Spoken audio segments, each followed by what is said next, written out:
All right, let's dive deep into the world of aerial archery. And I mean, forget everything you think you know from textbooks. We're going to learn by looking at a single high stakes duel that unpacks an entire system of combat, strategy, and yeah, even philosophy. This quote right here, it gets to the absolute heart of it.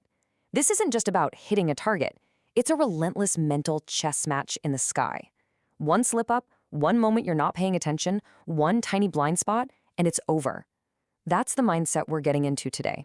So before we even get to the arrows, we have to talk about the battlefield itself. Because in this world, a fight isn't just physical. It's a metaphysical clash of wills, a battle of philosophies that literally warps and transforms the environment around the fighters. And this gets at a core philosophy here. Your success isn't measured by how good your strongest fighter is. It's measured by how well you can protect your most vulnerable. I mean, think about that. It's a pretty profound strategic idea. A party's real strength is its power to make a hostile space safe for everyone in it. And that leads us to this concept of a field. Just imagine a zone where a warrior's sheer willpower can dominate the terrain, making it friendly to their allies and, well, incredibly hostile to their enemies. Taking control of a field isn't just about winning a skirmish. It's about imposing your reality onto the battlefield itself. Okay, so how does that big picture philosophy translate down into the nitty-gritty of archery? Well, it builds into an art form that's governed by some very distinct roles and a few ironclad rules. So in this system, archers basically fall into two critical roles. First, you have your support types. Think of them as the senses of the group. They're the ones mapping the terrain, coordinating attacks, and basically controlling the flow of information. And then you have the combative types. They are the sentinels, the first and last line of defense, whose entire job is to break an enemy's assault from a distance. And these are the four pillars taught by the master archer Victoria. Number 1, always cover your blind spots. That's exactly where the attack is going to come from. 2, never, ever give away your position. The second you fire, you've put a target on your own back. 3, if you're being hunted, mess with your enemy's senses. And 4, this one is maybe the most important, if a stronger opponent finds you, you do not run. You hold your ground, you make them understand they have way more to lose by coming after you than they could ever possibly gain. And that brings us right to our main event, a really tense training duel. We've got the novice, Concordia, facing off against her master, Victoria. But this is way more than just practice. It's a trial by fire, where every single one of those rules is about to be pushed to its absolute breaking point. So this is the puzzle Concordia has to solve. Her opponent is a master archer who can stay completely invisible while using these special scout arrows to see the entire field. I mean, how do you even begin to fight an enemy you can't see, but who sees your every single move? Well, Concordia starts off by playing it by the book, perfectly. She finds a solid piece of cover for her back and then activates her porcupine defense mode, which is basically this awesome aerial shield, an orb of arrows floating around her, while she watches every possible angle of attack. It's a textbook defensive strategy. But Victoria's countermove is just on another level. She doesn't attack directly, no. Instead, she fires up a whole network of scout-type arrows, turning the sky into a massive sensory grid. She's not just hunting Concordia anymore, she's building a cage around her. Concordia is now totally boxed in, unable to move without being detected. Victoria has complete zone control. And this is where everything changes.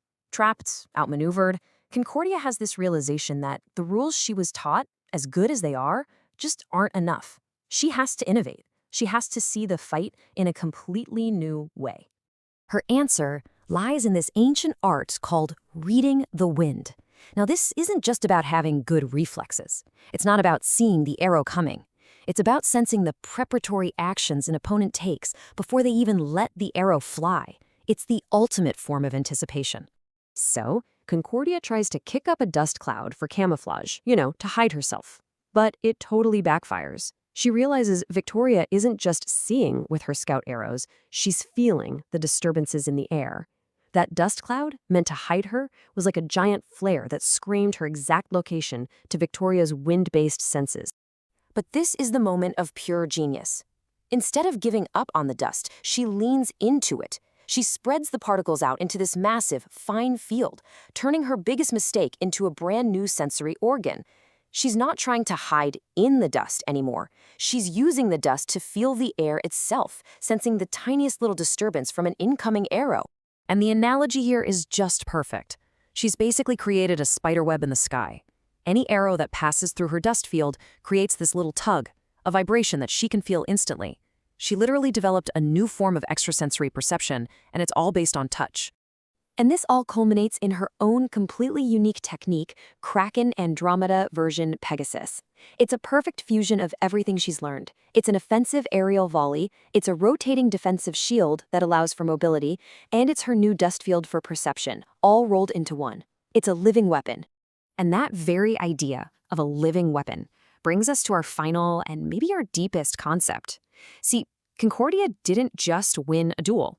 She forged a new piece of her own identity, which, in this world, has a very, very literal meaning. This brings us to the sigil. Now, a sigil isn't just some tool a warrior pulls out of thin air.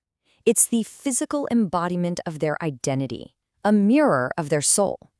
And the form it takes is decided by the values and ideals they prioritize above everything else. And the examples are just fascinating.